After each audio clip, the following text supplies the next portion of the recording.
প্রিয় বন্ধুগণ, আজকের এই ভিডিওটির মাধ্যমে আমরা কোরবানির মাসালা সম্পর্কে জানব। আজকের বিষয়টি হচ্ছে চোরাই পশুর কোরবানির হুকুম কি। আসুন আমরা জেনে নিচ্ছি। প্রশ্ন: কোরবানির পশু ক্রয় করার পর যদি জানা যায় পশুটি চুরির মাল ছিল, তাহলে উক্ত পশুর কোরবানি জায়েজ হবে কি?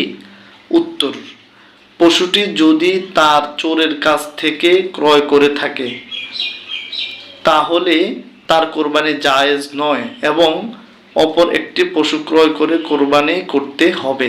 মাসালা: যদি জবাহ করার পর মূল পশুর মালিক অনুমতি প্রদান করে তাহলে ওই পশুর গোশত খাওয়া জায়েজ হবে।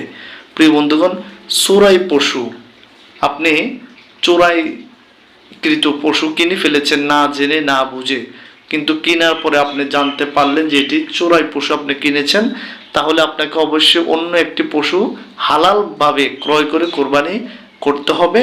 আর অথবা আপনি চোরাই পশুটি ক্রয় করে কোরবানি দিয়ে ফেলেছেন, তারপরে আপনি মালিককে জানতে পারলেন, মালিকের পরিচয় পেলেন, সেই মালিক যদি অনুমতি দেয় তাহলে সেই পশুর গোশত খাওয়া আপনার জন্য জায়েজ হবে।